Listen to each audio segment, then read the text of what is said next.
Clase correspondiente al 21 de septiembre de 2021, simulación matemática de yacimientos, grupo 1, tarea 2, concepto de la integral. Corresponde a la unidad 2, conceptos matemáticos fundamentales. Fecha de inicio 2109, hoy se deja, hoy también se entrega la otra, la primera tarea, y fecha de entrega es 2809-2021, ¿vale? No se preocupen, para la siguiente semana quizá no haya tarea, entonces los voy a dejar descansar una semanita, vamos a hacer otra tarea y inmediatamente después viene el primer parcial. Bien. ¿De qué se trata la tarea? Integrar analíticamente mediante tablas de integrales y numéricamente mediante la suma de rectángulos, lo cual se vio en clase, o se está. Ya vimos cómo se integra mediante la suma de rectángulos. Hay un código que ahorita voy a explicar para que ustedes sepan hacer bien su tarea, ¿no? Las siguientes funciones. X e a la menos 2x en un intervalo de menos 2 a 2. Seno cuadrado de 2x en un intervalo de pi medios a pi medios. De menos pi medios a pi medios. Y x cúbica más 2 logaritmo de x cuadrado más 4 en un intervalo de 0, intervalo abierto a 10. 0 porque el logaritmo de 0, si mal no recuerdo, está indeterminado, entonces por eso lo puse abierto por ahí. Aunque estaría interesante, luego les dejo la función tangente cuadrada o tangente a algo y se ven eses, ¿no? Se ven las asíntotas. También está bien interesante ver ese comportamiento y ver cómo ustedes resuelven ese cálculo de la integral. Pero ahorita puse funciones un poquito menos complejas. ¿Por qué? Porque lo importante pues no es martirizarlos tampoco con las integrales, ¿no? Eso ya lo vieron en el anexo. Lo importante aquí es el concepto y la programada. Eso es lo importante, el concepto y programar. Bien. ¿Qué dice? Calcular el error relativo entre la integral analítica mediante tablas de integración. Aquí le aclaro que es mediante tablas de integración, no mediante la definición de la integral, ¿no? Y la integral numérica utilizando 10, 100, 1000 elementos del vector en el intervalo. Puntos para calificar, 0.5, puntos formato correcto, 1.5, integrales analíticas. Pues agarran su tablita y pues estas las integran en dos patadas, ¿no? Integrales numéricas en Python. Las integrales numéricas, bueno, va a ser ese código. Ese código en Python que sume los rectangulitos que vamos a crear. Cálculo del error utilizando rectángulos inscritos y circunscritos. 3 puntos, especificar cuál es el más exacto en Python. Gráficas de la función y su integral numéricas hechas en Python. 2 puntos, utilice 20 elementos para poder apreciar los rectángulos. Es bien importante. Las gráficas que ustedes me entreguen van a usar 20 elementos. Ahorita vamos a ver a qué me refiero con elementos. Subir en formato PDF al Classroom correspondiente utilizando la nomenclatura vista es lo mismo, en la misma instrucción. Las integrales analíticas pueden desarrollarse a mano, letra legible y escanearse. Las integrales numéricas y sus gráficas tendrán que ser a computadora utilizando Python. Subir archivo PDF y código Python archivo.py. Listo. Son 3 funciones, considero yo que sencillas. ¿Cómo le vamos a hacer? Vamos a ver cómo le vamos a hacer.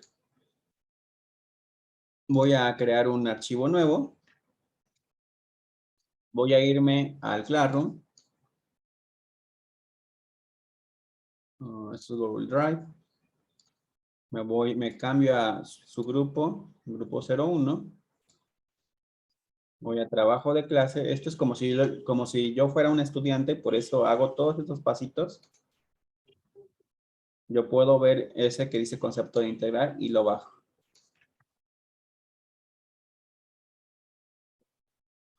Listo. Ya lo bajé. Lo voy a guardar. Y me voy a ir a SMY 05. Ah, no. 05. Listo, ya lo tengo listo para correr. No lo voy a correr. Voy a explicar qué onda con este asunto. Yo tengo import NumPy como NP. Ya lo conocemos, NumPy. Ya conocemos Matplotlib, que es para graficar. Tenemos algo importante, NPart. ¿Qué es esto? NPart va a ser el número de elementos del vector. Y el número de que denota el número de particiones, pero no van a ser iguales. Número de elementos del vector, ¿vale? Para las particiones. Delta X, podríamos decir. Y listo. Intervalo. Esto es un intervalo cerrado. Si uso linspace, le voy a poner comienzo o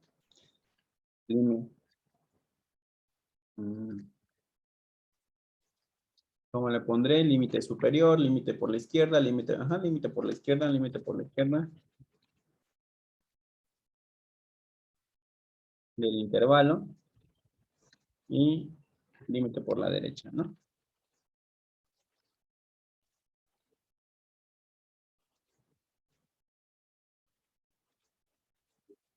Y acá me va a generar mis subintervalos, ¿no? Que lo voy a hacer con un linspace, que ya lo vimos perfectamente.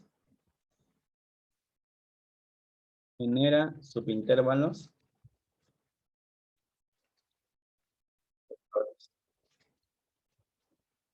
Es un vector.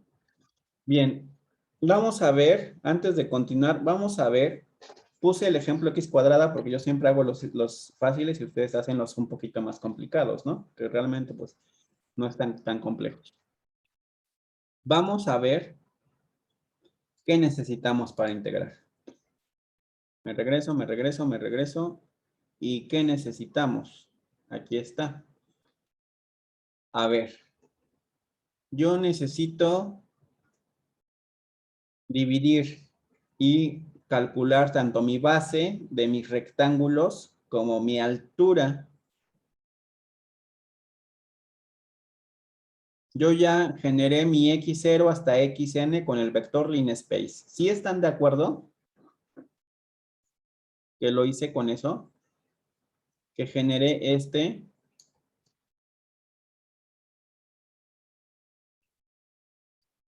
Sí, con las variables A y B, ¿no? A y B exactamente como si desde x0 fuera A. Pero yo voy a integrar esta que está aquí, la x cuadrada, ¿eh? Por eso lo puse.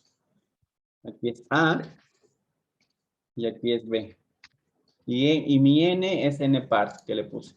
Pero realmente la n-par, mi número de particiones es esa n-par menos 1. 1, 2, 3, 4, 5, 6, 7. Para estas 7 particiones yo necesito 8 puntos. Tengo 1 punto, 2 puntos, 3 puntos, 4 puntos, 5 puntos, 6 puntos, 7 puntos, 8 puntos. ¿Vale? Bien. Ahí ya tengo una forma de calcular las bases o ya tengo una forma de nuestras particiones. Entonces ya tengo mi base. Cuando yo quiera mi altura, ¿qué voy a hacer? Voy a evaluar mi función. Aquí está, claramente, es f de x. Entonces, si yo quiero esta altura en x1, pues simplemente evalúo mi función en x1. Si yo quiero la altura en x2, pues simplemente evalúo mi función en x2 y así, ¿vale? Yo ya tengo una forma de calcular esos rectángulos. ¿Están de acuerdo o no están de acuerdo?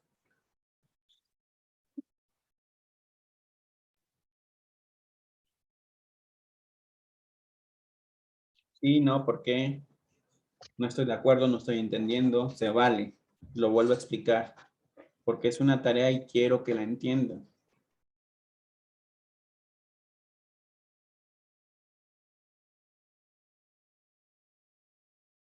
Creo que sí, está bien. Sí, profe.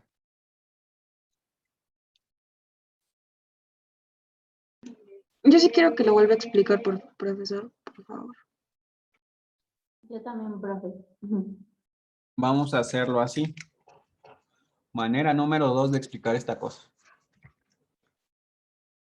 Si ustedes son más visuales, vamos a ver si lo entienden así. Voy a agrandar mi PDF. Entonces los voy a poner por acá. Aquí voy a ver el código. Estoy viendo, supongo que yo sí veo bien esto porque tengo un monitor muy amplio. Supongo que ustedes también lo pueden ver. Ven el código y ven el PDF, ¿verdad? Sin Sí. problemas. Bien. Sí. Vamos. Necesitamos rectángulos. Vamos a integrar igual esta x cuadrada. Así tal cual. No vamos a usar ni Simpson ni absolutamente nada, sino tal cual la definición de la suma de Riemann, porque cuando esa partición, la norma euclidiana de esa partición, de la partición más grande tiende a cero o en el límite, esto, los polígonos circunscritos e inscritos tienden a la suma de Riemann. Bien. Esto tal cual es la definición también. Vamos a ver, n par, fue. Es que esto no está dividido. Por eso se fue. Listo. N part representa xn. Esto terminó de grabar la otra clase, ¿va? Eso representa. Hasta xn se podría decir. A representa este límite. B representa el límite numérico. Bien. X es igual a np.linspace, representa todo estos subintervalos que generamos, x0, x1, x2, ahí ya tenemos ese vector. ¿Sale? Bien. F de x cuadrada, pues me va a representar la función evaluada en todos esos subintervalos. Yo ya la hice, porque tengo esa F, ¿no? Y como sabemos que NumPy nos permite operar vectorialmente, si mi vector, si tengo un vector X, también mi F va a ser esa función, va a ser evaluada en todos esos puntitos. Ya la tengo.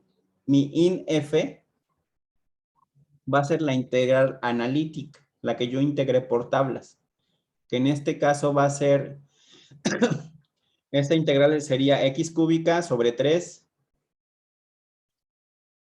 menos X cúbica sobre 3, pero evaluada en el intervalo de B menos A. Eso es. ¿Vale? Si yo integro X cuadrada, la integral es X cúbica sobre 3 más C. Pero en una integral definida, que en este caso es en este caso, voy a evaluar los límites de la integral, ¿va? Eso es mi integral definida. Esto lo obtuve de las tablas. Me la van a poner aquí también. Esto es de las tablas.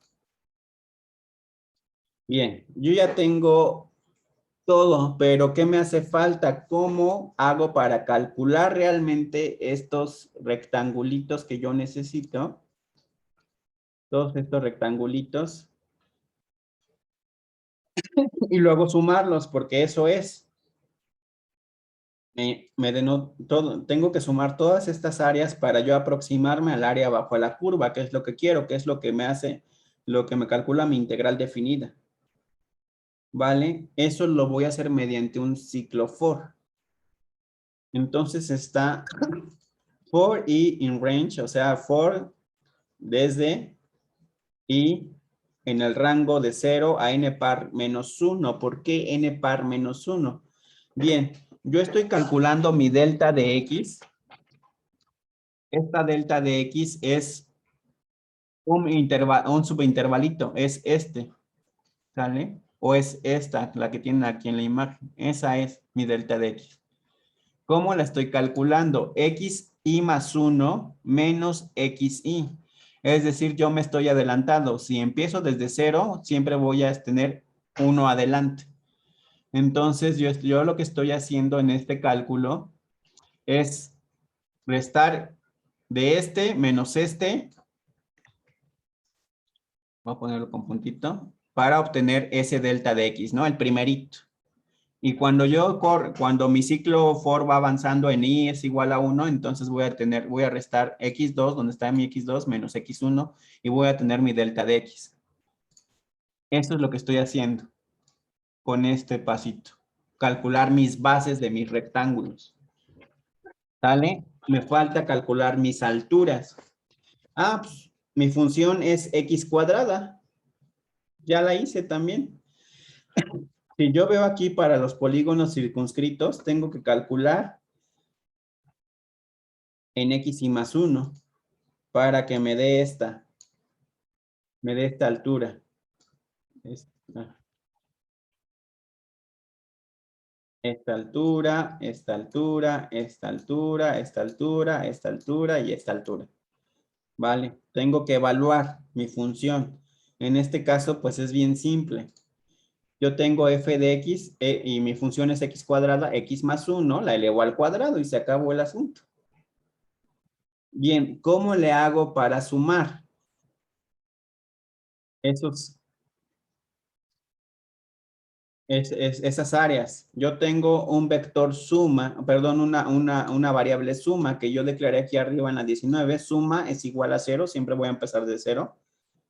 Que es igual, suma es igual a suma. En este ciclo for va a ir, si i es igual a 0, va a empezar de 0, más mi primer rectangulito. F de x por delta de x. Yo estoy haciendo esta fórmula que está aquí en la diapositiva. Área es igual a f de x por delta de x. No estoy haciendo nada extraño, es pura geometría. ¿Vale? Esto, lo que sigue, la 25, 26 y 27 es para graficar. Yo ya no voy a hacer ningún cálculo. De hecho, mi integral, por definición, aproximada a la suma de Riemann solamente es esto. Y está dentro de un ciclo, porque se va a ir sumando, va a ir cíclico. Para i es igual a 2, por ejemplo, pues ya yo ya voy a tener la suma acumulada de mi primer rectángulo, de mi segundo rectángulo, y voy a ir por mi tercer rectángulo. ¿Vale? Entonces, por eso es suma es igual a suma más f de x delta de x. Lo vamos sumando uno a uno, los rectangulitos hasta que acabamos. Y n par menos 1, ¿por qué? Porque para calcular delta de x necesitamos ir uno adelante. Por eso. Bien, nuestras líneas para graficar, saco las coordenadas de cada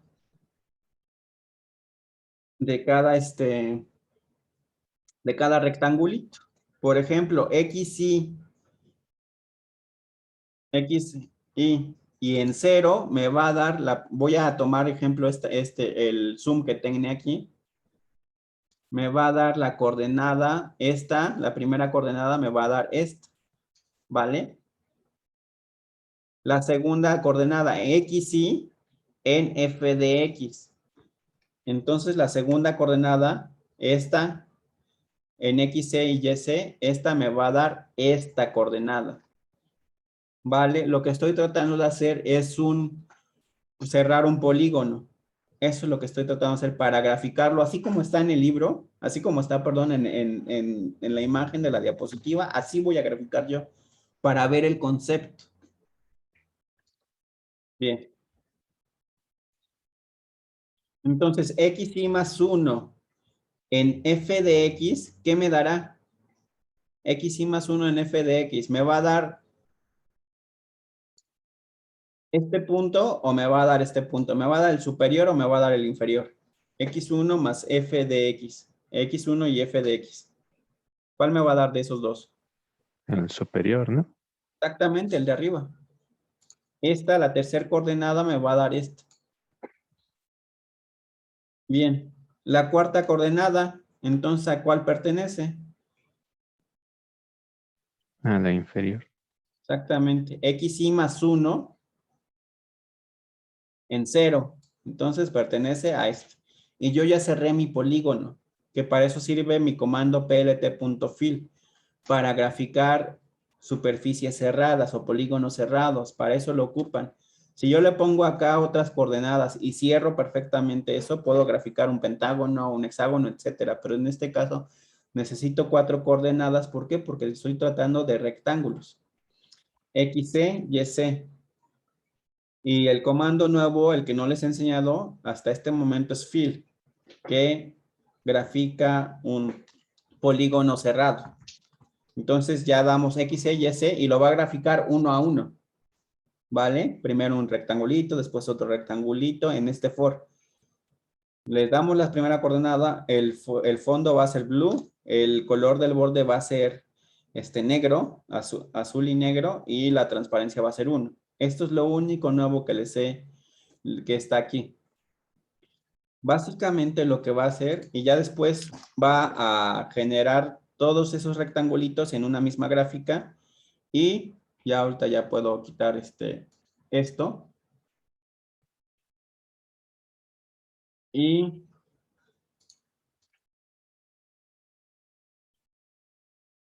los va a graficar, ¿no? En una misma gráfica, todos bonitos, y va a decir el área bajo la curva de la función es round, redondea, absoluto, para que por si toca el eje negativo o algo, pues nos dé el área, porque no hay áreas negativas.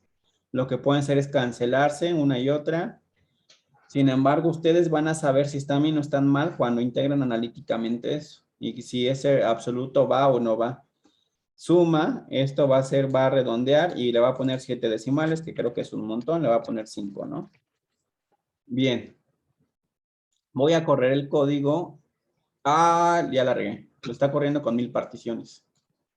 No voy a enseñar, lo voy a correr otra vez. Lo voy a correr con 10 particiones para que vean, ¿no? Listo.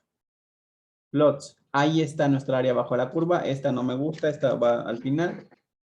Y aquí está.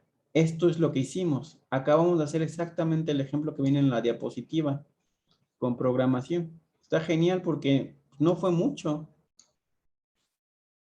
Y nuestra área bajo la curva es 3.1275. Esta es mi integral numérica. Lo que van a hacer ustedes, pues va a ser clonar este código 3 veces. ¿Para qué? Pues para poner las diferentes funciones, porque son en diferentes rangos. Y para que tengan sus diferentes gráficas. Con 20 particiones le estoy diciendo que pues pongan 20 acá. Bueno, 21 para que tengan 20 exactamente, 20 particiones. Bien. ¿Y cómo le hago para calcular? Vamos a poner la integral exacta también. La integral exacta es in f y contra la integral numérica. ¿Vale? Vamos a verlo. In f, recuerden que viene de las tablas. Yo ya evalué, es como si ya hubiera evaluado mi integral. Integral exacta es 2.66, era 8 tercios si mal lo recuerdo. Integral numérica es 3.2. ¿Qué me hace falta que pide la tarea?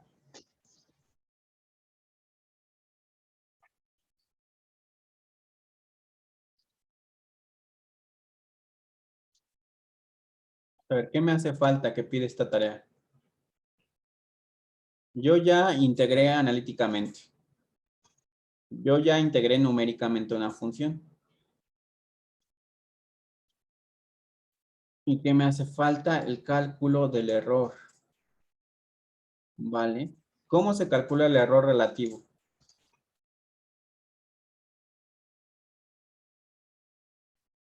Error rel. Estoy acá. Es igual a... ¿Quién me lo dice? Esto lo vieron desde la prepa.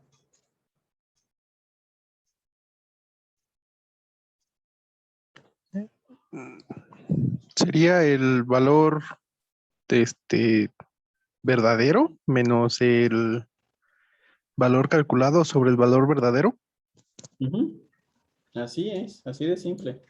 Y bueno, le vamos a poner en porcentaje para que se vea más chido, ¿no?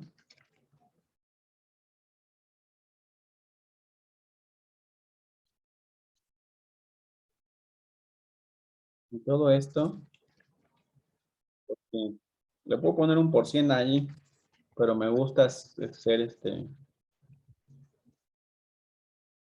metodológico. Listo. Ah, pero no lo imprimí. Entonces le voy a poner print. Error. El error relativo es 2 puntos, comita, y mi variable error rel. Y yo ya tengo Aquí está, es menos 17%. Pues sí, le sobra, ¿no? Le sobran muchos. Mi valor numérico es 3.12, mi valor exacto o verdadero es 2.66 y pues me sobra 17%, pues se ve lógico en la gráfica, nos sobran estos cachos. Estos cachos, estos cachos, estos cachos. ¿Qué dice también mi tarea? Que yo calcule ese error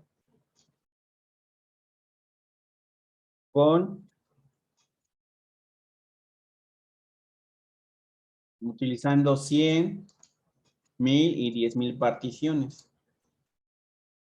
Cuando ustedes calculen con 10,000 particiones, comenten las gráficas porque va a graficar 10,000 rectángulos y ya no se va a ver absolutamente nada. Lo voy a hacer con 100. Eso va a ser rápido. Ahí están 100 rectangulitos. Aunque ustedes no lo crean, ahí están. Y entonces mi error ya es del 1 menos 1.52. Ya es del 1.52%, ¿no?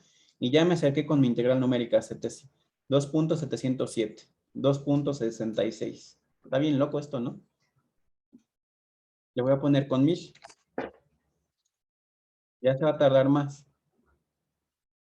Y ya mi integral numérica es 2.6706. Mi integral exacta es 2.66. Y mi error relativo es 0.15%. Le pueden poner un apps aquí para que se los dé en absoluto, ¿no? 0.15%. Y ya en 10,000 particiones, ya no grafiquen. Porque si grafican, se va a tardar mucho. Inclusive mi máquina se tarda mucho. Lo comentan. Y ya. Y en la gráfica lo hacen 2 patadas, ¿no? Es menos 0.15%. Entonces ya está genial. De hecho, las gráficas que yo les pido a ustedes, es utilizando 20 elementos, 2 puntos, las gráficas. Dije, bueno, si el profe me pide la gráfica de 20 elementos, pues yo pongo 20 elementos aquí. Ya puedo descomentar esto y ya.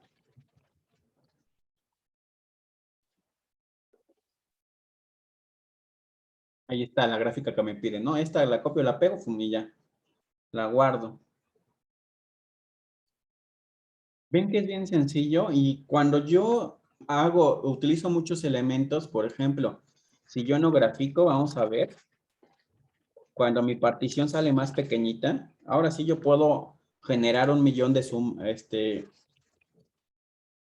1, 2, 3, 4, 5, 6, 7, 10 millones de particiones, bueno, 9,999,000, etcétera. Esto ya tiende que la partición más pequeñita ya se va acercando a la suma de Riemann.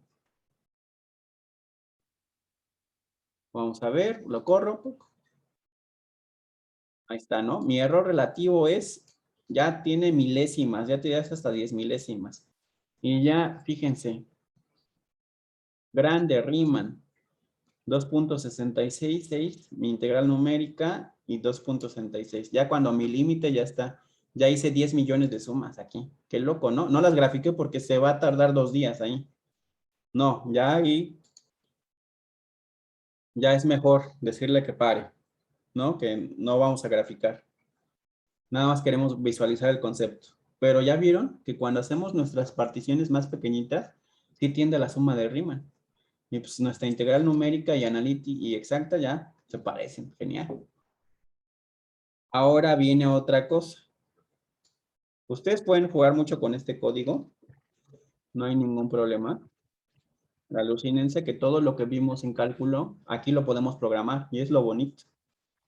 En serio, también me gustaría ser profe de cálculo para ver todos los conceptos así.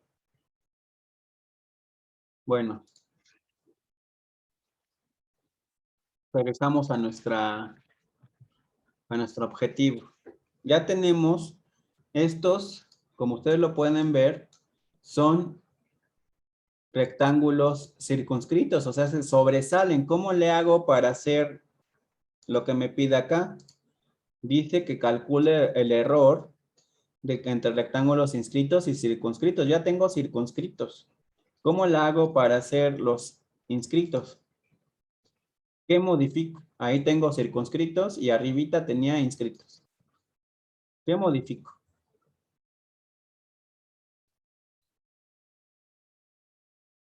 ¿Qué modifico del código? ¿Qué línea modifico? Creo que la línea 25 y 26, ¿no? ¿Cómo por qué? Ah, no, mentira. La línea 25 y 26 solo pertenecen a las coordenadas que voy a graficar.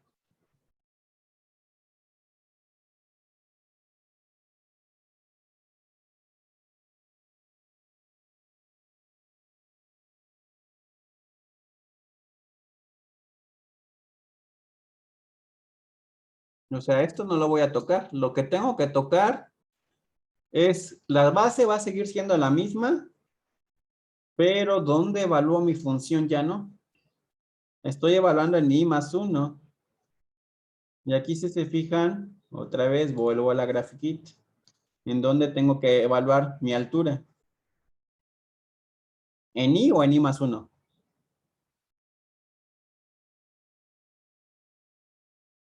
En I, ¿no? Pues sí, si no quedaba de otra, ¿verdad? Porque pues ya estoy evaluando en I+1 para los circunscritos. Los inscritos deben de ser en I. Y voilà. Ahí están. ¿Ya vieron? Qué fácil, qué sencillo.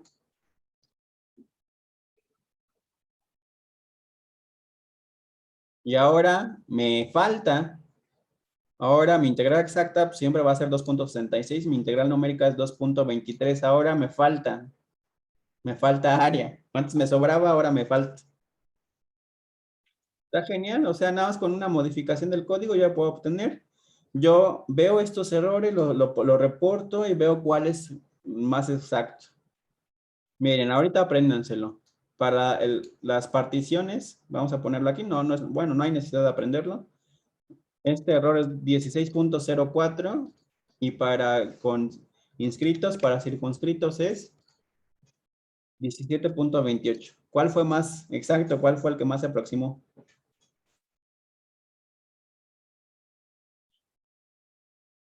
El primero, ¿no? Exactamente, el inscrito. Al que le falta, no al que le sobra. Está bien curioso, ¿no? Entonces me van a decir, para este ejercicio, para 100 particiones, mi error es mejor o se aproximó mejormente con circunscrito o con inscrito, con el que ustedes quieran. De todos modos, cuando yo pongo cuando mi partición se hace lo suficientemente pequeña que se va aproximando a 0, vamos a hacerlo. Vamos a hacer un ciclo de 100 millones. 1, 2, 3, 4, 5, 6, 7. Estos son 10 millones. 100 millones. No se preocupen. Bueno, no. 100 millones ya es demasiado. 10 millones. Esto lo hacen 2 patadas. Por eso los gigahertz de su maquinita ahí están trabajando como locos desquiciados. Por eso la velocidad de su computadora.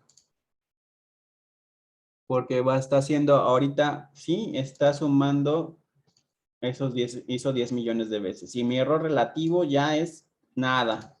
Esto ya se aproxima bien a la suma de Riemann. ¿Vale? 2.66666. 2.66667. Y mi error relativo es 1 punto por 5 por 10 a la menos 5.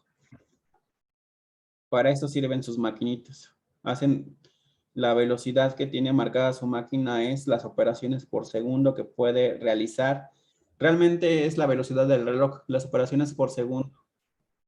Se toman como 8 ciclos de reloj, ¿vale?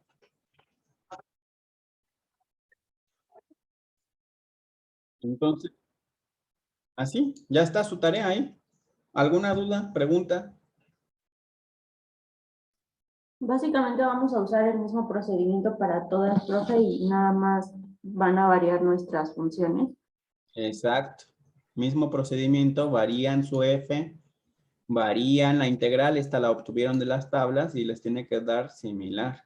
Y aquí pues copian y pegan el código 3 veces porque son 3 funciones para que hagan sus 3 gráficas en un solo archivo de Python. No quiero que me entreguen función 1, función 2, función 3. No, nada más un solo archivo de Python.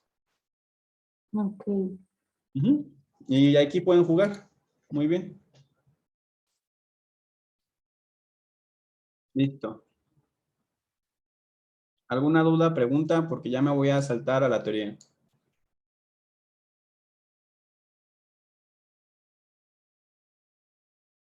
Y si no, por ejemplo, y si nos arroja un error que dice que NumPy no es válido con X, ¿qué hay que procede? Con XP. Ajá, no, con X. Necesito la captura de pantalla. No, es error. Si te salieron los otros códigos y los has probado, no tiene por qué haber error. Seguramente se copió algo mal o copiaste algo mal, etcétera. Pero pásame la captura de pantalla o ponlo en el chat. Bueno, porque si se copia, sí puede ser que copie lo mismo, pero o es algún problema escrito por ejemplo, de la función o de los valores de arriba, porque me dice que el módulo X no es válido con NumPy. Eso ya no sé qué, como que error arroja. Estás corriendo otro programa. Necesitabas borrar todo esto, ¿eh? Si estás corriendo otro programa. Sí, borrar todo. Y copiar y pegar. Por eso cuando yo inicio las clases, las inicio con todas mis variables borradas. O sea, comentadas. No, borradas. Así. Le pones clear. Remueve todas las variables para que esté limpio.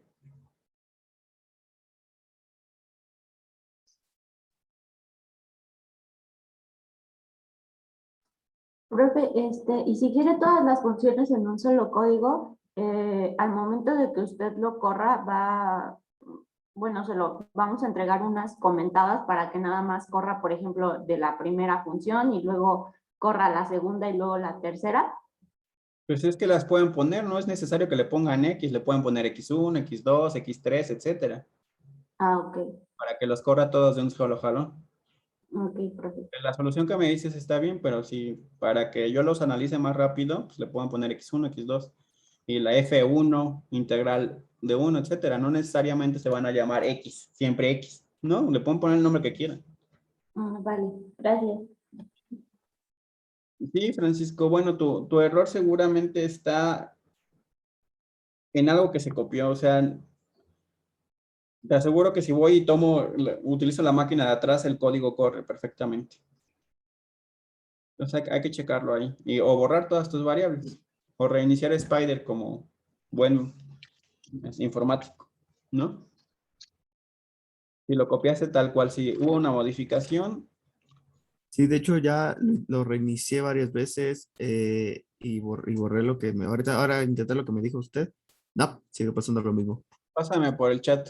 O cópiame y pégame tu código en el chat, todo, por favor. Vamos a poner el código de Francisco acá.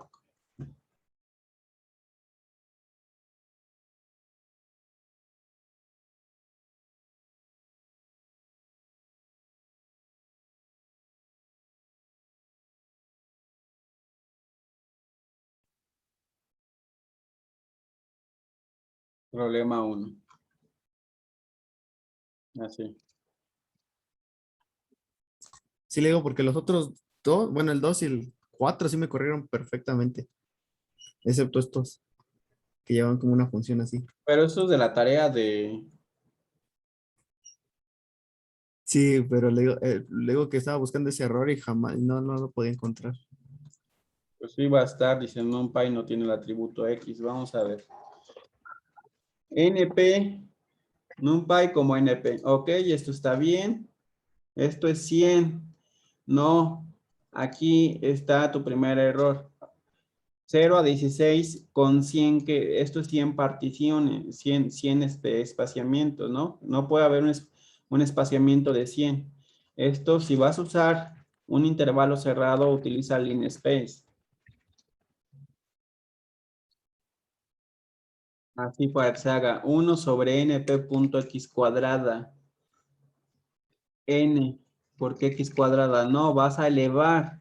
El vector que ya creaste lo puedes operar con un pi. Entonces lo elevas x cuadrada. ¿Vale? 0.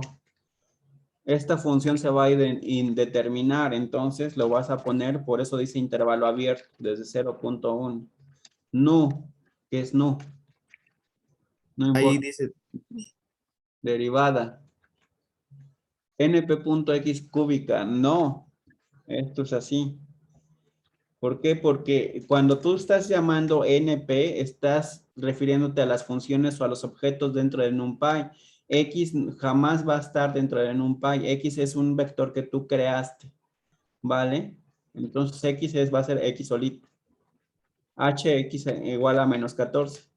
np punto esto está mal. Esto también está mal. Todo en np está aquí. ¿Qué más? eso sería todo. Porque lo de abajo ya es gráfica. Esto x más h va entre paréntesis. ¿Por qué? Porque si le pones x más h sin paréntesis, estás elevando nada más la h al cuadrado. Ahí eso ya es cuestión ya de lo que tú entiendas, ¿no? O sea, esto sí ya no te lo voy a corregir. Bien, vamos a ver si hace esas funciones. Antes de...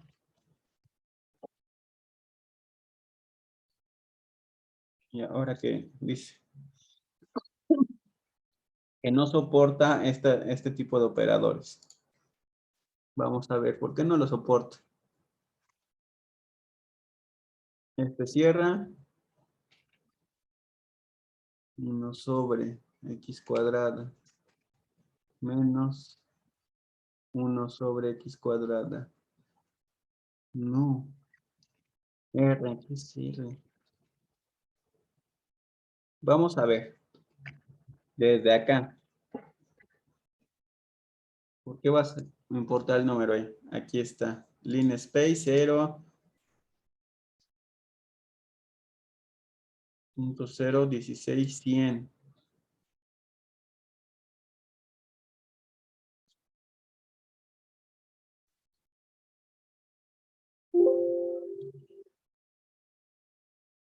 Ah, es que aquí le pusiste X a la potencia, como si fuera Excel. No, aquí es X, X doble asterisco, ¿vale? Doble Pero asterisco. no también a veces acepta eso, el asterisco. Bueno, No, no, perdón, la potencia. no, no. Estás acá. Todos los códigos que les he entregado es doble asterisco, ¿vale? Me Por equivoqué de eso es Python bien entonces. importante, y aquí ya están, mira, aquí están ya tus vectores, etcétera. Aquí, etcétera. Bueno, ya para ya no perder más tiempo, nada más voy a calcularte la derivada y se acabó el asunto, ¿no? Ya está corriendo, ya está feliz. Entonces, pues ya puedes graficar al menos esta función. ¿No? Frac, le pusiste LaTeX, R, X contra N, y aquí está, ¿no? Es bien importante que pongan atención y que sobre todo que se basen en los códigos, no empiecen a programar estilo Excel porque no vamos a agarrar la sintaxis de cualquier lenguaje de programación, vamos a agarrar la sintaxis del Python, ¿vale? Bueno, hasta ahí llegó tu ejercicio, no te preocupes, ya vamos a pasar a la teoría. Ok, muchas gracias, profesor. ¿Y de qué? Bien. Es bien importante que sigan sigan cómo estoy definiendo los códigos aquí, porque si hacen un código desde cero, está bien, lo pueden hacer desde cero, me daría mucho gusto que hicieran los códigos desde cero, pero es siguiendo la sintaxis de Python. Si se fijan, yo le estoy enseñando la sintaxis de Python y de NumPy de manera implícita, conforme les pongo los ejercicios. Porque si ustedes inventan o quieren tomar otra sintaxis como la de Excel, en este caso, por ejemplo, para elevar potencias, no lo va a hacer. ¿Vale? Entonces, aguas con eso. Porque si les enseño toda la sintaxis de todo el lenguaje de programación, pues nos echamos casi programación avanzada aquí y no es. No es ahí. Tenemos que llegar a hacer el simulador como lo dice en su objetivo de la materia. Bien, vamos a ver. El teorema fundamental del cálculo establece una conexión entre el cálculo integral y el cálculo diferencial. Está bien chido. ¿Por qué? Porque ya vimos que las dos, tanto la integral como la derivada, provienen de las teorías de límites. Y son dos problemas geométricos. Una es de encontrar el área bajo la curva y otra es de encontrar una recta tangente. Entonces, debe de haber una conexión entre ellos. Bien, consideremos cualquier función f continua que es mayor que 0, ¿no? Mayor o igual a 0. Entonces, un punto g de x puede representar la distancia recorrida por un objeto de un punto 0 a un punto x. Entonces, g de x se define como la integral desde a hasta x de f de t de dt. Eso es nuestra distancia, felizmente. Surge esta pregunta, ¿cuál es la derivada de g? Como la derivada de la distancia recorrida es la velocidad, se tiene que g' de x es igual a la velocidad y es igual a la función de x. ¿Vale? Entonces, f de t va a quedar también en función de x. En otras palabras, la derivada de g es igual a la derivada de la integral de f de t de dt es igual a f de x. Por eso, por este teorema, aunque ustedes lo ven así muy simple, que son operaciones, a veces la integral se conoce como antiderivada o viceversa. O bueno, no he oído el término antiintegral, ¿no? Pero sí la integral la he escuchado varias veces como antiderivada. Bien. Entonces, cuando nosotros aplicamos el operador derivada a una integral, nos va a quedar la función y está evaluada en x, si se fijan aquí. Entonces, t también ahí está implícitamente, depende también de x, f de t de x. Y nos va a quedar la función en x. Entonces, es como si la derivada, el operador derivada, cancelara la integral y nos quedara la integrando. Bien. Y ya el teorema fundamental del cálculo, pues establece esa conexión. Que sea una integral definida g de x, desde a hasta b de f de t de dt, es diferenciable en a y b, entonces g' de x es igual al integrando, pero en función en x, ¿vale? Si se fijan. Es igual a este. Está chido. ¿Por qué? Porque implícitamente sabemos que f de t también es función de x.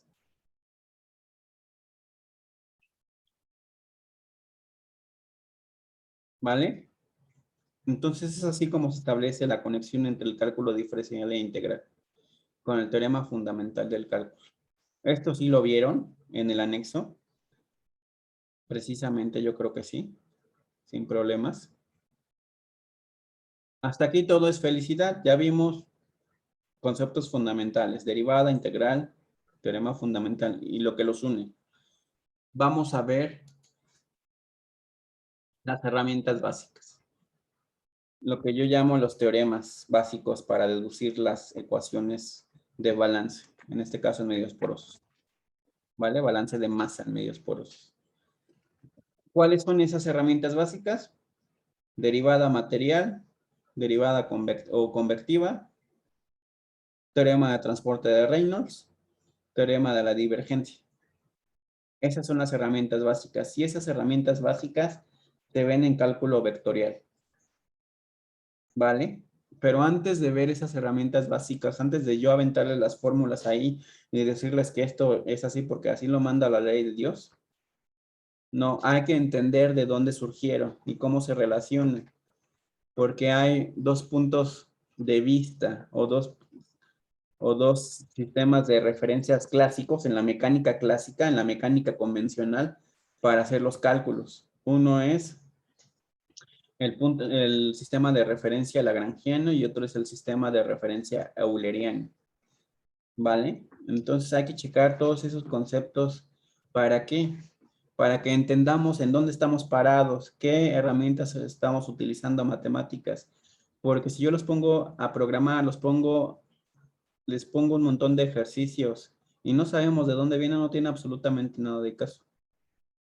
Vamos a ver de dónde surge todo esto y cómo vamos a llegar para aplicarlo, cómo lo vamos a aplicar para la simulación de yacimientos. Vamos a tomarnos un pequeño receso. Regresamos 12:05 y vamos a ver las herramientas básicas. Bueno, vamos a dar la introducción a las herramientas básicas.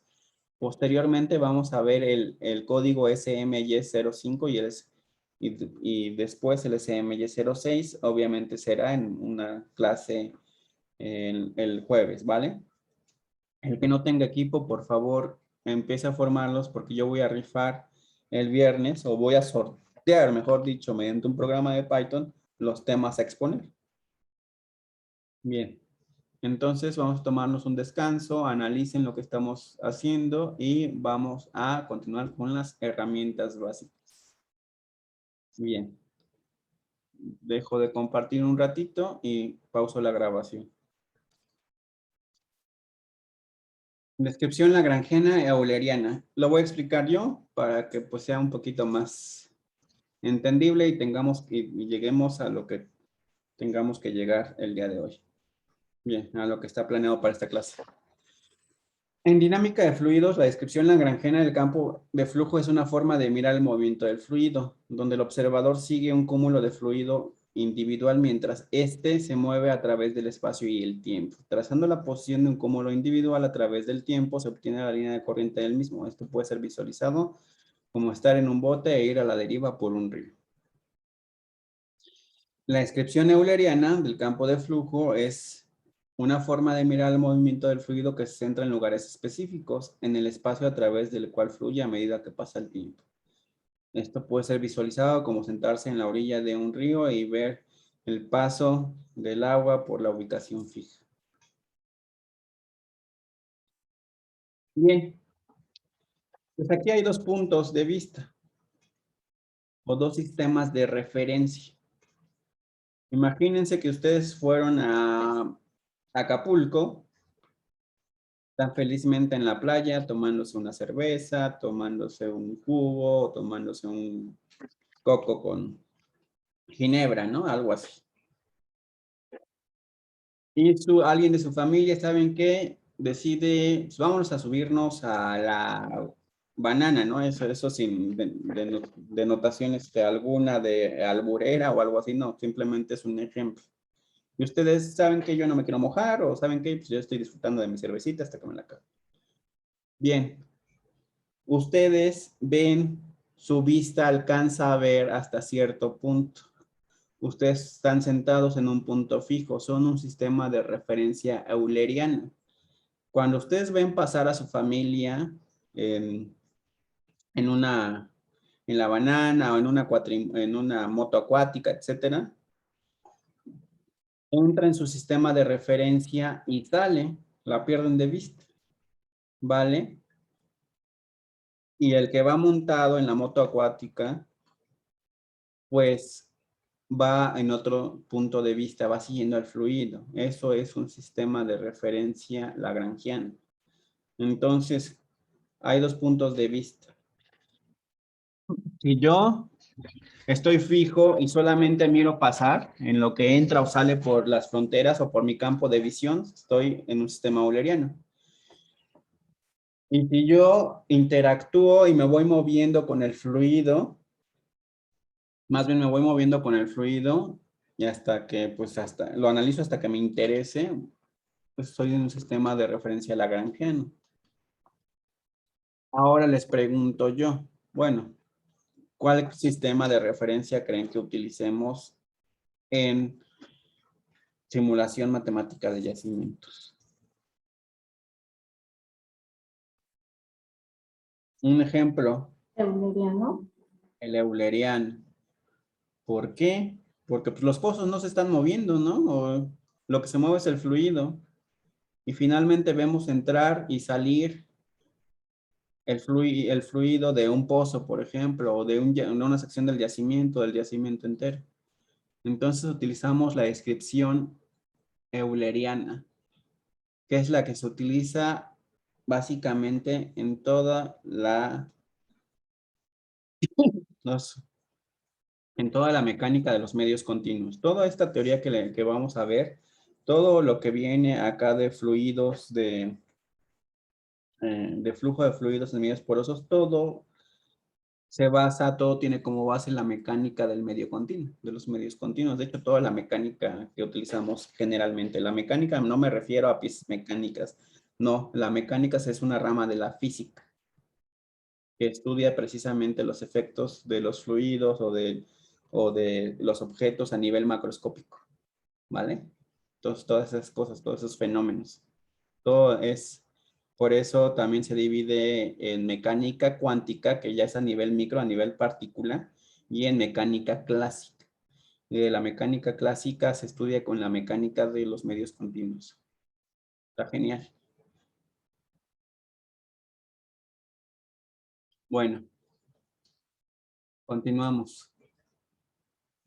Otro ejemplo de la descripción lagrangiana. Supongamos que se tiene un conjunto de objetos materiales, como un conjunto de puntos materiales o clientes de un supermercado. Eso es otro ejemplo. A cada uno le asignamos una etiqueta mental. Esta etiqueta será la posición en cierto instante de referencia de cada objeto material. X0, X mayúscula 0. A la posición del objeto X0 le llamamos X mayúscula sin subíndice 0, T de y la función de X0, ¿vale? X0 es la posición inicial. Bien, cada objeto material tendrá unas propiedades tales como temperatura, artículos que porta la cesta, etcétera, que pueden variar en el tiempo T y que denotamos mediante el símbolo CL, que es la propiedad L de lagrangiano, T de X de 0. Otro ejemplo de la descripción euleriana. Ahora vamos a estudiar no los objetos materiales, sino los puntos X del espacio. Cada uno de estos puntos puede estar ocupado por un objeto material con ciertas propiedades y podemos describir, por lo tanto, las propiedades presentes en el espacio X en el instante T mediante el símbolo CE, o sea, C es la propiedad, E es de euleriano, T de X, minúscula, ¿vale? Bien. Para complementar esto, es como si nosotros entráramos al súper, felizmente, la descripción lagrangiana es como si entráramos a un supermercado, tomamos nuestro carrito y vamos llenando nuestras cosas que vamos a comprar, ¿no? Y nos estamos moviendo. Y nos estamos moviendo junto con los objetos materiales que estamos obteniendo, ¿no?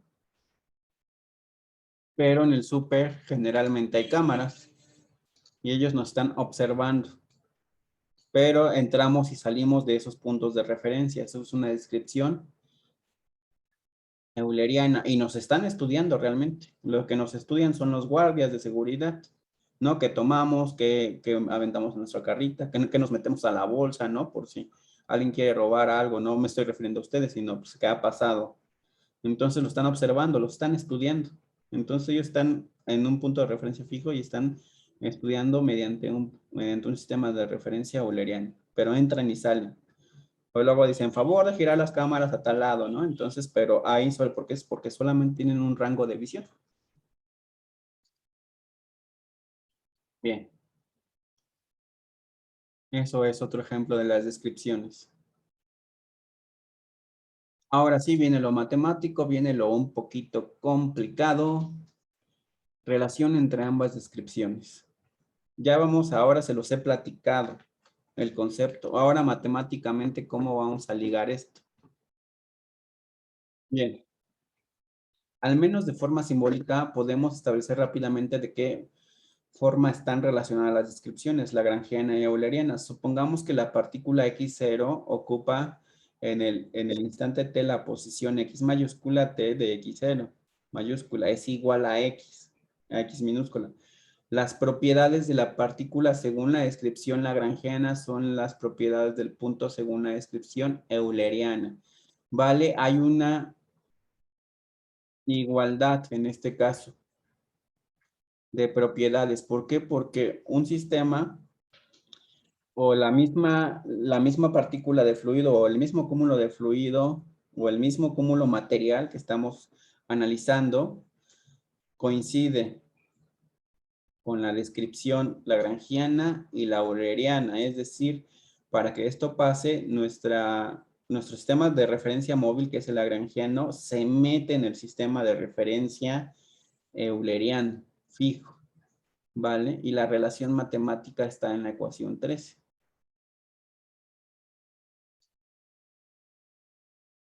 Bien, es decir, CL, el que denota la propiedad en lagrangiano, es igual a, bueno, perdón, de T de X0 es igual a CE, T de X mayúscula, T, X0, ¿vale? Es la función de posición entre ambos aspectos y ahí lo estamos viendo de vista, desde el punto de vista lagrangiano, en el sistema de referencia lagrangiano. Vale, ¿por qué? Porque nuestro sistema de referencia lagrangiano se metió a la euleriano, pero pues ahí estamos tomando ese sistema de referencia. Ahora lo vamos a ver a la forma inversa.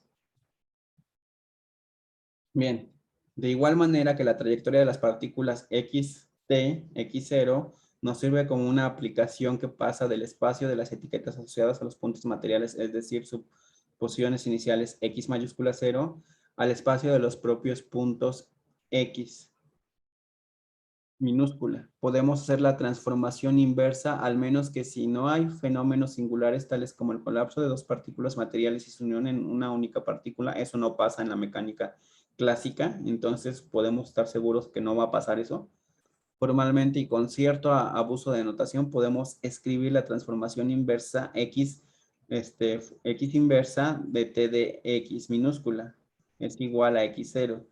De esta manera establecemos que la equivalencia entre las dos descripciones ahora desde el punto de vista euleriano de la propiedad en el sistema de referencia euleriano T de X minúscula es igual a C de la función inversa o la transformación inversa de X mayúscula de T de X minúscula, ¿vale? Eso es bien importante. ¿Y a qué diablos me estoy refiriendo? ¿A qué me estoy refiriendo con tantas cosas así? Ya los hice bolas. En una imagen pues no es muy fácil de ver estas transformaciones. Me voy a pasar al pizarrón y vamos a tomar la descripción euleriana como referencia. ¿Vale?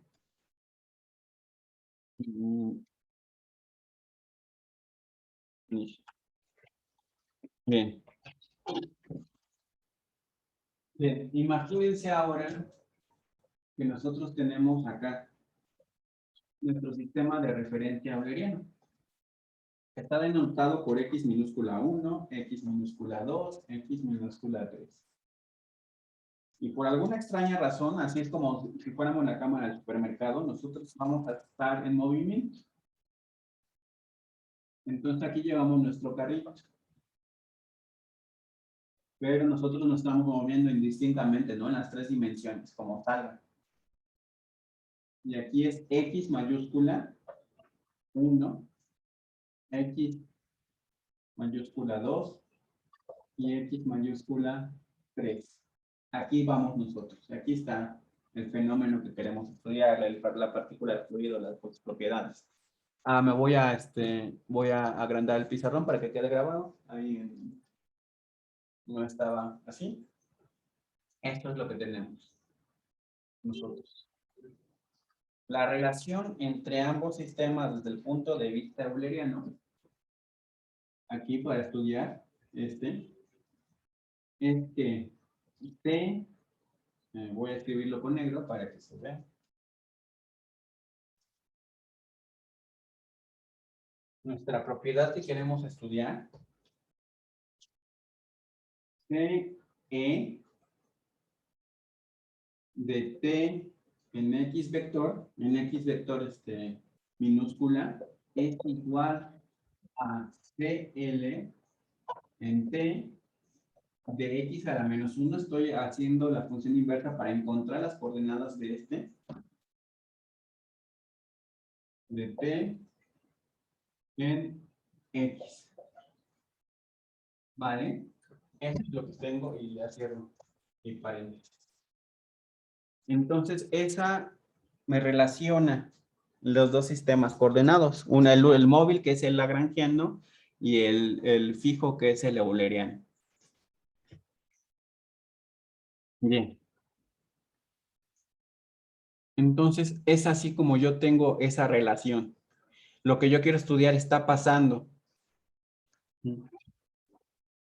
Lo puedo ver con ambos sistemas de referencias, pero coincide mi partícula de fluido. Entonces, ahí está. Ya la expresión matemática ya cobra más sentido cuando los dos sistemas de referencia están en cierto espacio al mismo tiempo. ¿Vale? Esto se podría mover para acá, mi sistema de referencia. Acá el rojo, y podría salir, ¿no? De mi vista. Sale del pizarrón y yo ya no la puedo estudiar con este sistema de referencia. ¿Por qué? Porque ya salió del pizarrón y ya valió. Pero mientras esté en este espacio, mientras esté en este sistema de referencia fijo, esto va a ser válido. Bien, entonces ya saben ahora que es un sistema de referencia móvil, es una descripción lagrangiana, que si estamos en un sistema de referencia fijo, que es el que utilizamos nosotros en simulación, vamos a estar en una descripción euleriana. Bien.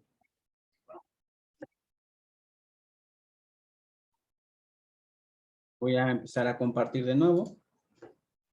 Ya cobra más sentido estas expresiones. Así con el dibujito que hice en el pizarrón. Digo, no soy muy bueno, pero lo intento. Ahora vamos a ver la derivada sustancial, material o convectiva. ¿Vale? Esto es una de las herramientas básicas de la mecánica de medios continuos, que es una rama de la mecánica clásica.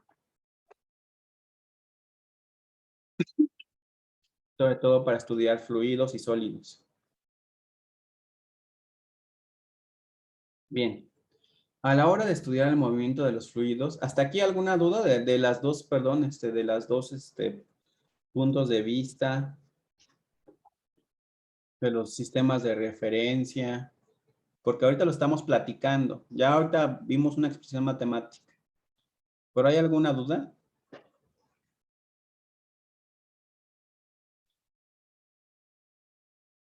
Por No. ahorita todo bien. No, profe. ¿Sí se entiende lo que intento explicar? Las dos descripciones, los dos tipos de descripciones.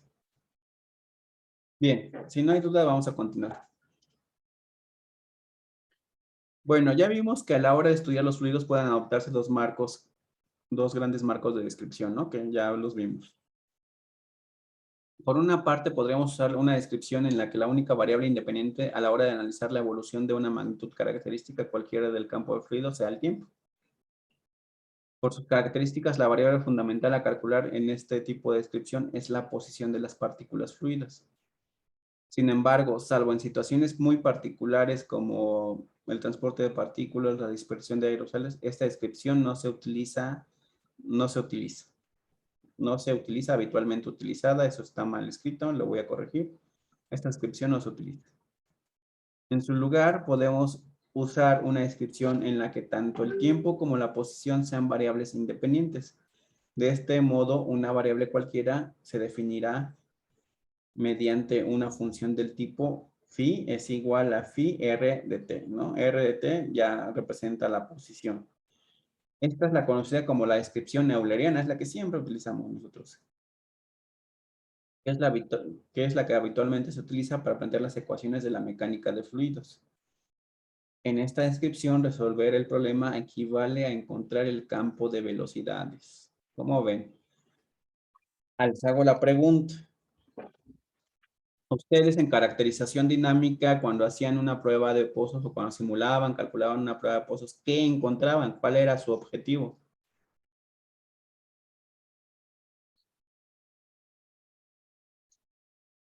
¿Qué encontraban? Pues las características del yacimiento, ¿no?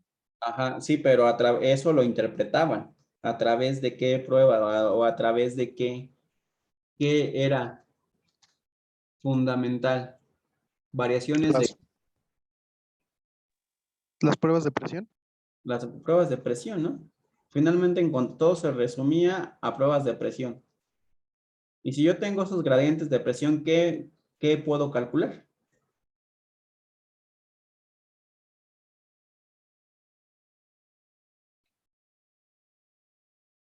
Utilizando Darcy.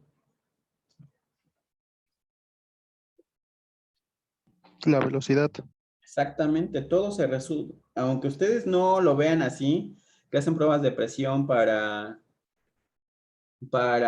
después interpretarlas, etcétera, lo que están encontrando realmente es cómo se está moviendo el fluido, la velocidad del fluido. Y de hecho, la ecuación de difusión que utilizan en sus pruebas de presión, precisamente es eso. Una particularización para una sola fase de la ecuación de balance de masa para un fluido. ¿Cómo la ven? O sea, todo está inmiscuido en eso. Ya cómo lo interpretemos, qué tan hábiles seamos resolverlo ya es otra cosa, pero eso es nuestro principal problema, que ustedes no lo vean así. Y aquí vamos a hacer eso, encontrar el campo de velocidades. Por ejemplo, cuando nosotros en fluido bifásico estamos inyectando agua para desplazar aceite, nosotros queremos ver hasta dónde llega esa agua, cuánto se desplaza, cuánto avanza al frente de saturación de esa agua, pero todo lo que les estoy mencionando, tiene como parte fundamental encontrar la presión, no es un campo de presión, eso está mal dicho, una función escalar de presión y de ahí encontramos el gradiente de presiones que ahora sí nos da el campo de velocidades, ¿vale? Pero es bien interesante todo esto. Esto es la mecánica clásica. Todo se resume a encontrar la velocidad o en su defecto encontrar algo de lo que dependa la velocidad. En nuestro caso para nosotros va a ser la presión, el perfil de presiones o de presión. Está genial. Entonces todo se relaciona con la velocidad.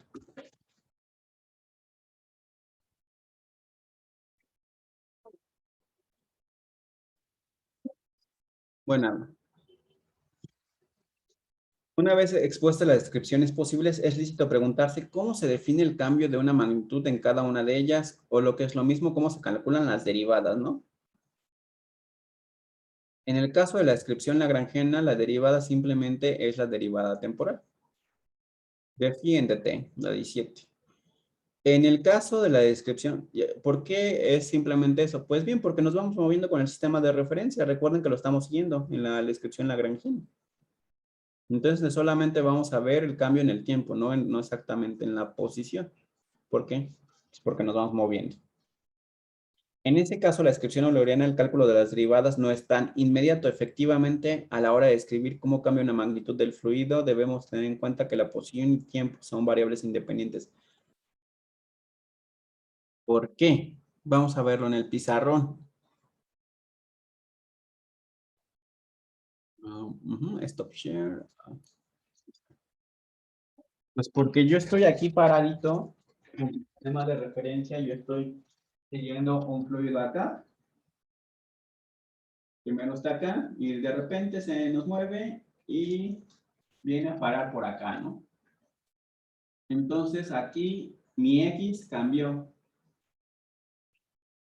Vamos a ponerle, se movió desde XA hasta XB. Entonces también es función la posición, ¿vale? Entonces ahí ya se nos complica el asunto. Entonces deben ser, nuestras derivadas tienen que tomar en cuenta al tiempo y a la posición.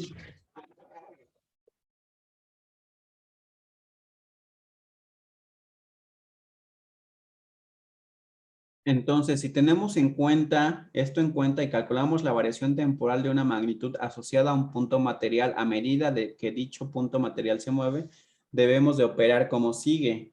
Vamos a usar la definición de la derivada, sobre todo el numerador.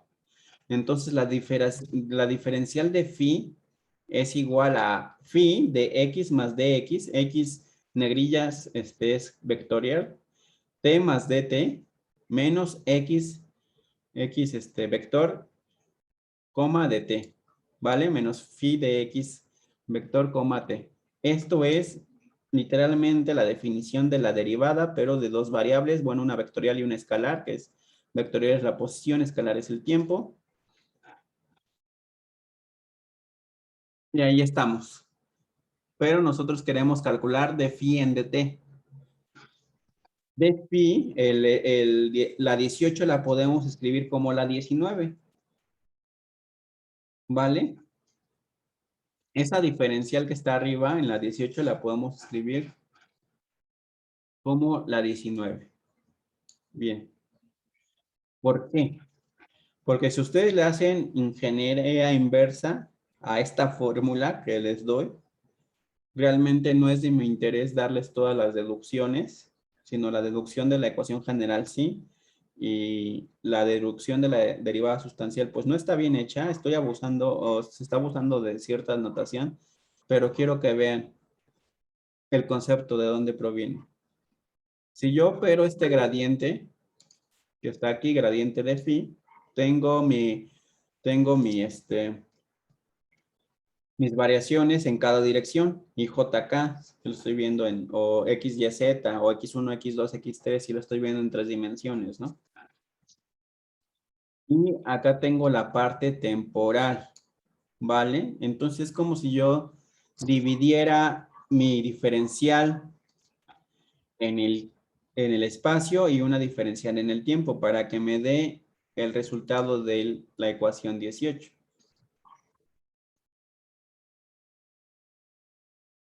Entonces, si yo opero ese gradiente que de la ecuación, me queda mi dx temporal por, le voy a poner asterisco, de phi, que phi denota pues mi función, en dx1. ¿Vale? Esto todo va entre paréntesis, más de phi en x2, puntos suspensivos, ¿no? Así como si fuera en dos dimensiones. X es vector, se opera la dirección con su dirección, aquí porque es un producto escalar. Si ustedes saben el cálculo vectorial, el producto escalar es elemento a elemento y después se suma. ¿Están de acuerdo? De dos vectores, por eso son dos vectores. Y finalmente eso me da las diferenciales de arriba, las diferenciales espaciales. Y esta me da la diferencial en el tiempo, la parcial. ¿Vale? Si yo soy listo. Esto es bien interesante, ojalá lo pudieran hacer en sus casitas con el cálculo vectorial que ya saben. Digo, no es la forma correcta de deducirlo o formalmente correcta, pero es el concepto. Bien, si yo le pongo en el denominador mi diferencial de t, pues dx sobre dt me va a quedar acá. Esto pasa a ser la velocidad. Aquí el gradiente pues no se altera porque estaba, y mi dt que tenía aquí, pues colapsa a la unidad y solamente me queda la parcial. ¿Vale? Bien, y bueno, aquí señalo que en la expresión anterior se ha tenido en cuenta que dx sobre dt es precisamente la velocidad. Y bienvenidos a la mecánica del miedo continuo, yo le llamaba así cuando teníamos clase. Porque ahora vamos a ver, para distinguir de la derivada convencional no parcial respecto al tiempo, hacemos la siguiente cambio de notación. Cuando ustedes hablen de la derivada sustancial, convectiva, material, todo eso van a representarla en los libros o en el internet con mayúsculas. De algo, de una función. De phi en dt con mayúsculas, ¿vale? Eso es por definición. Así se adoptó la nomenclatura para este tipo de derivadas. Entonces, la pueden llamar derivada siguiendo el punto material o derivada sustancial, como le quieran llamar, o derivada convectiva, etcétera. El operador de la derivada sustancial es, pues simplemente le cambiamos la notación. tenemos una parte temporal y tenemos la velocidad por un gradiente, ¿no? Por el operador nabla. Ahí le falta pues mi función. Pero así se define la derivada sustancial o material. Les hago la pregunta, ¿ustedes vieron este tipo de derivadas en cálculo, en vectorial? Cuando, sí, no, ya no se acuerdan, no entré. Creo que en vectorial sí, pero ya no me acuerdo, pero Bien, Sí, sí, igual y tampoco me acuerdo. bueno, pues eso es bien importante, tener los conocimientos del cálculo, como se han dado cuenta, ¿no? Sirven para algo. Bien, y por último, pues la interpretación de la derivada sustancial puede resultar un tanto extraña, pero rápidamente se aclara si tenemos en cuenta que para calcularla, perdón, y teniendo siempre presente que la posición y tiempo son variables independientes, en todo momento hemos seguido a un punto material que se mueve con el fluido. Es como yo lo puse en el pizarrón. Ahí vamos siguiendo, y de hecho la variación de la posición de ese punto material, pues es así se calcularía en un sistema de referencia euleriano. Por lo tanto, las componentes del campo del fluido cambiarán no solo porque el tiempo avance, sino también porque la posición de la partícula que hemos ido siguiendo ha cambiado. Está bien interesante. Bien, hasta aquí le vamos a dejar. Sigue lo que sí vieron, fue esto, el teorema de transporte, el teorema de la divergencia y la rotacional, eso sí. La rotacional no la vamos a usar porque eso es para vórtices. Aquí no estamos en dinámica de fluidos de medio libre, sino en medios porosos. Entonces la rotacional no es un concepto que vayamos a utilizar, pero también ténganlo presente por ahí, ¿no? Digo, no está de más que un ingeniero sepa los conceptos fundamentales. No quiere decir que vayan a resolver ecuaciones diferenciales enormes, monstruosas, con algún tipo de esas, ¿no? Sino simplemente tener los conceptos. Ayuda mucho. Bien, hasta aquí le vamos a dejar en el tema de la teoría. Nos vamos a pasar al tema de la práctica. Ya vimos esto, la tarea. Voy a abrir otro archivito. Bueno, antes de pasar a la práctica, un ratito de práctica, 15 minutitos. ¿Tienen alguna duda? ¿Por qué surgió? O sea, lo que me interesa es el concepto. La fórmula, como sea, va a estar aquí siempre, en la 21. ¿Tienen alguna duda? ¿Por qué calculamos? ¿Por qué surge esa velocidad? ¿Por qué surge esa parcial? ¿O ya no tienen alguna duda? ¿Sí se entendió el concepto? ¿Qué es lo que estamos haciendo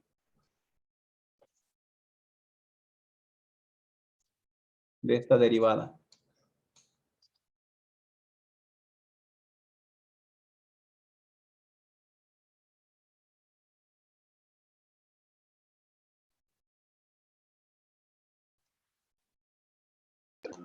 No, profe, no hay dudas.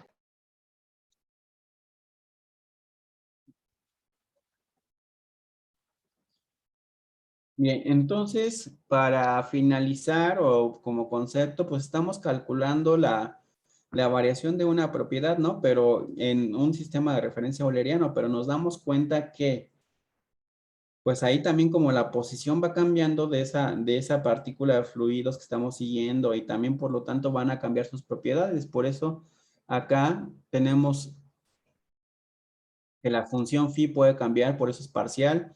La velocidad surge precisamente de ese cambio de posición y ese gradiente. Entonces vamos a tener una variación temporal, por eso es parcial, y una variación espacial.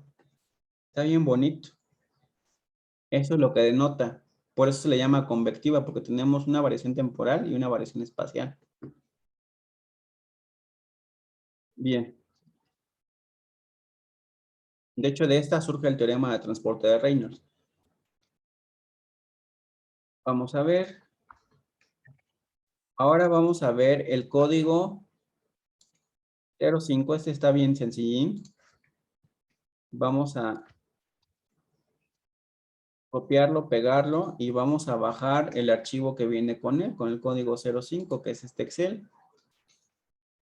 Este es importante que lo pongan donde guarden su código. Lo voy a bajar. Y vamos a ponerlo en códigos, en grupo 01, y aquí lo voy a poner. Bien.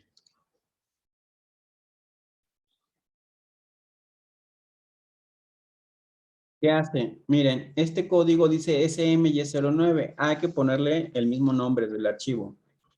SMY05. Voy a quitar las gráficas de acá rápidamente. Listo. Voy a remover todas mis variables. Voy a explicar. Realmente lo nuevo son las líneas 9, 13 a la 16. Pero para que se entienda, voy a dividir mi pantalla y voy a abrir el archivo de Excel que acabo de bajar.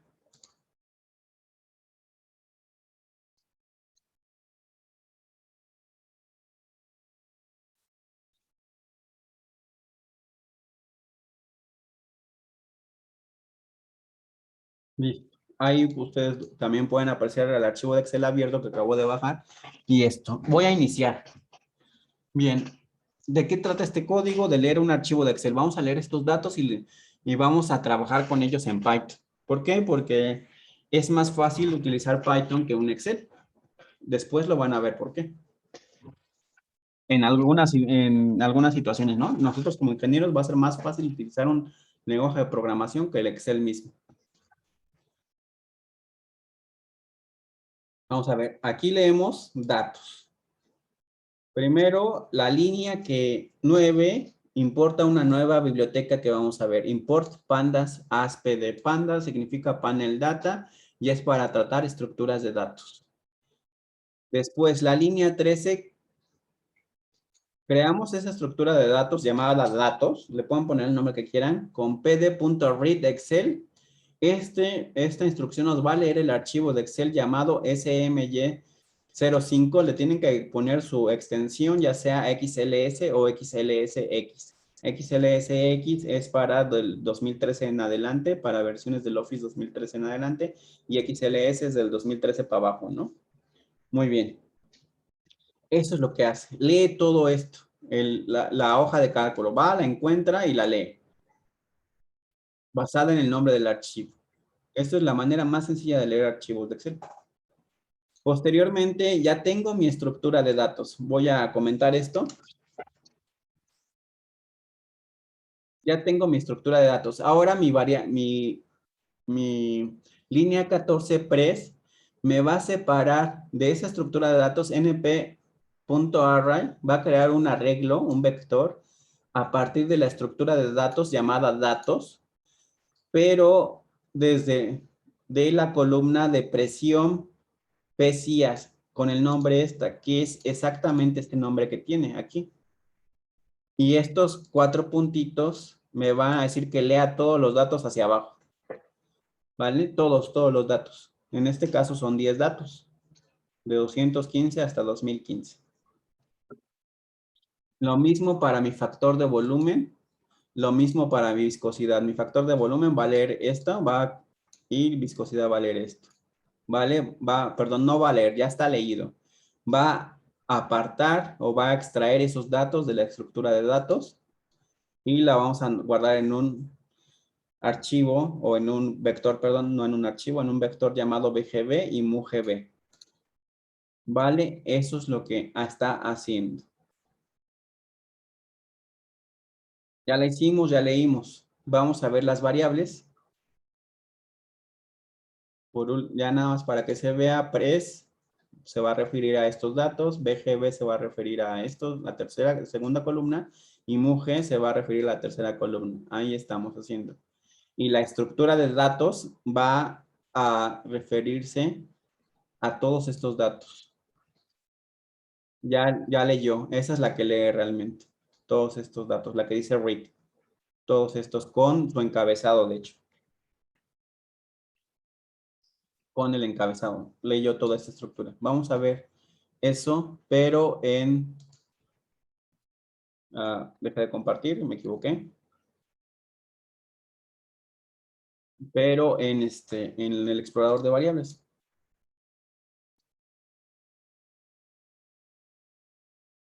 Bien, vamos a verlo, lo voy a correr. Y aquí está mi variable, mi explorador de variables. Bien, mi estructura de datos, por eso de hecho dice data frame, si se dan cuenta. Esta es mi estructura de datos. Esto es lo que leyó Pandas.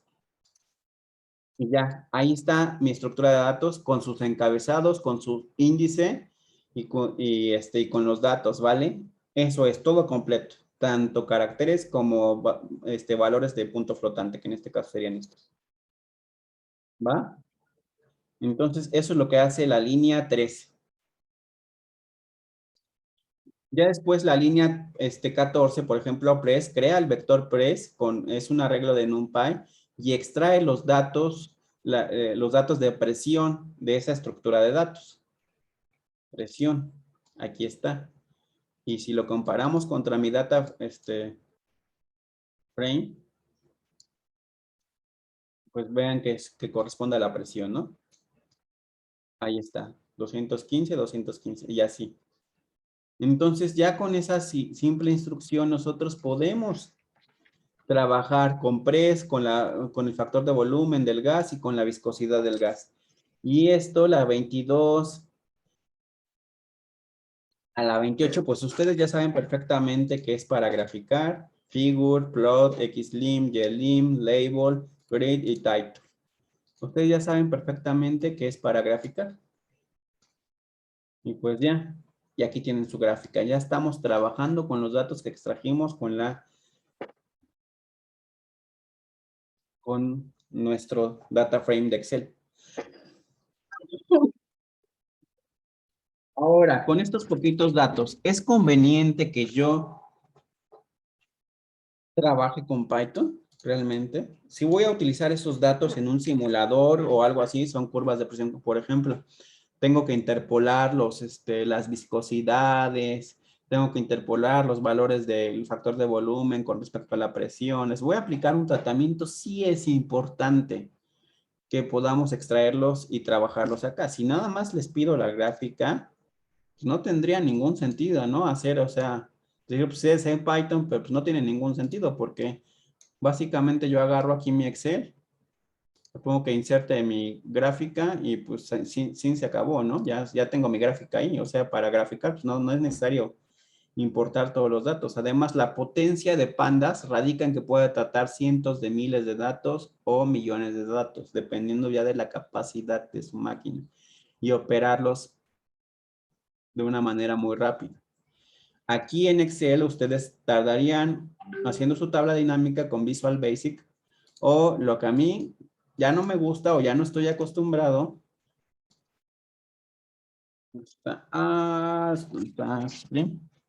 ¿Qué no se va? ¿Por qué? Pero suprimir. Ahí está. Pues lo que ya no me gusta, o al menos así aprendí yo, que es igual, por ejemplo, a esta, por meter alguna fórmula, no estoy haciendo ningún cálculo en específico sobre esta. Y luego esto, clonarlo, Simón. Luego esto, clonarlo, pues 11 veces. Y si tengo 1.000.000 de celdas, pues ya me fregué. Entonces utilizo una tabla dinámica y que Dios me ampare porque el tiempo de cómputo va a ser un montón. Entonces, para eso va a servir Pandas. Entonces, esto lo voy a guardar como el SMY05. Y código 01. Por alguna razón ya lo tenía aquí importado. No. Ah, es que este era concepto de la integral. Entonces voy a poner SMY05A. Y luego renombro el otro. Bien. Entonces, eso radica la potencia de esto. ¿Vale? No es decirle que utilicen Python para todo. No, cuando se pueda usar Excel, utilicen Excel. Digo, si ya tienen los datos en el Excel, no tiene ningún sentido andar cambiando de programa si las operaciones son fáciles. Pero la hora se complica para el siguiente ejemplo. Nada más vamos a descargar los datos y vamos a ver por qué es importante utilizar Pandas y por qué es importante utilizar un lenguaje de programación. Bien, aquí estaba. Yo me regreso y ahora me voy al código SMY06. Antes de pasar al código SMY06, voy a bajar. Mientras bajo, ¿ustedes tienen alguna duda del código que presenté? ¿Qué hace? ¿Por qué lo hace así?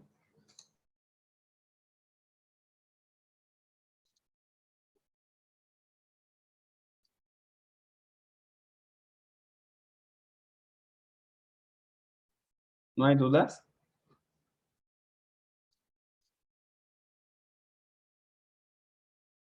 De esto, ¿cómo leer un archivo de Excel? Vamos a ir complicándolo un poquito más. Pero eso ahorita se los presenté la forma más sencilla de todo. Y Panda es con una, ¿cómo se llama? Como que puede asociar cualquier programa compatible como de un blog de notas, porque la gran mayoría, estoy de acuerdo que la gran mayoría de datos que nos entregan vienen en un blog de notas más o menos. Tu duda va a ser resuelta en menos de 2 minutos. Sí, pues los puede leer y ahorita lo vamos a ver cómo. Bien, para eso puse el SMY6. Lo voy a copiar. Lo voy a guardar. Aquí. Y no lo voy a explicar ahorita. Vamos a ver qué onda. Primero. SMY6. Bien, como les dije, pues ese ejemplo fue de chocolate, solamente fue para que vieran cómo es, pero ahorita ya vamos a leer datos de la formación Barnett y del Golfo de México.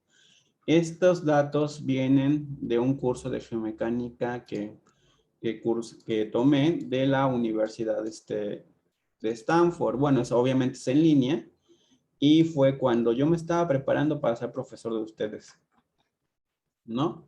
¿Por qué? Porque yo desarrollé en mi tesis doctoral de simulaciones, pero de geomecánica todavía me falta, me faltan muchas cosas para ser realmente alguien que domine ciertas áreas, ¿no? A mí me gusta, pues, entrarle prácticamente a todo esto de los cálculos, de esa geomecánica, fluidos, flujo multifásico. ¿Por qué? Porque tengo experiencia. La mecánica va muy unida a la ingeniería petrolera. De hecho, son los fundamentos de mecánica los que sirven para la ingeniería petrolera. Bueno, y aquí nos dicen que calculemos, que hagamos algo, ¿no? Una tarea. Aquí lo interesante le subí este documento, ¿por qué? Porque eso es lo que se va a hacer. Se va a calcular el estrés, el esfuerzo de sobrecarga, ¿no? Y el gradiente de sobrecarga también. Bien, y aquí están todos los puntos que están en esta tarea. Finalmente aquí, cuando yo tomo ese curso, no, me dicen, utilice un programa para graficar de cómputo científico, ¿no? Tales como Microsoft Excel. Yo estaba rejego ya a usar Excel, MATLAB o R. Y aquí yo, ¿dónde está Python? ¿Por qué? Bueno, R saben que es es un primo de Python, ¿no? Primo hermano de Python. Y ya, eso nos pedía las tareas y las tenemos que enviar en PDF, etcétera, así como yo les hago a ustedes. Finalmente, pues yo utilizo Python. ¿Y por qué utilizo Python? Digo, pues Excel, no soy muy amigo, ya lo olvidé. De hecho, bueno, no he olvidado cómo meter fórmulas ni tablas dinámicas, pero ya no soy muy bueno. MATLAB requiere licencia, en ese momento no tenía licencia, yo estaba alejado de la universidad y R se me hacía muy lento. Además tengo Python para que R. Bien. Finalmente acá vemos, por ejemplo, los datos del Golfo de México y ya nos vamos acá. Y lo interesante que quiero que vean ustedes, pues ya son 9,587 datos, ¿no? Ya no son los 10 datitos que yo les presenté en el primer ejemplo, es un TXT. Acá para Barnett,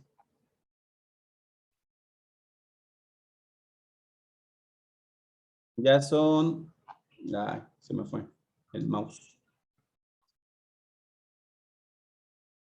12,199 datos, ¿no? Entonces ya se complica un poco el asunto, ya podemos ver la potencia. Estos son registros, datos de registros. Y nosotros ya corriendo el código, ya podemos hacer los cálculos tal cual, así vectores tal cual. No es necesario escribir igual, etcétera, etcétera. Todo lo que se hace en Excel ya es muy fácil. Aquí es como si estuviéramos escribiendo funciones, como ya lo vimos anteriormente. Entonces, pues ya voy a ejecutar el código para que vean que da, y da perfiles, ¿no? De registros. ¿Qué son? Lo vamos a ver la próxima sesión. Vamos a ver ya cómo trabajar. Ya aquí, pues ya se complica el asunto, ya es un poquito más complicado. Ya es un poquito, ya vemos, ya es donde apreciamos la potencia del lenguaje de programación. ¿Vale? A mí me gusta más meter este tipo de fórmulas sin problemas que meter ese tipo de las fórmulas en Excel. ¿Vale? Entonces aquí es donde se ve. Si da tiempo, déjenme checar todo el programa que tengo para esta semana y la otra. Voy a hacer un ejemplo de lo que estamos viendo ahorita, de la pandemia. Cómo extraer de una hoja de 100,000 datos, los datos de México, y graficarlos y tratarlos, ¿no? Matemáticamente, ¿no? Eso ya no tiene nada que ver con simulación, pero quiero que vean, este lenguaje les va a servir, tiene un montón de bibliotecas para desarrollar su tesis. De hecho, varios de o que fueron estudiantes míos de simulación de yacimientos, ahorita pues andan haciendo tesis, aunque no precisamente en simulación de flujo de fluidos, andan haciendo tesis en otra cosa, pero su lenguaje base ya es Python, ya lo adoptaron, ¿no? Y ojalá que a ustedes también les sirva. Bien, de mi parte yo creo, si no hay dudas, es todo. Nos vemos el siguiente jueves. Y feliz tarde, ¿no? No olviden su tarea. Gracias, profesor. Hasta luego, Gracias. profe. Hasta luego. Profesor.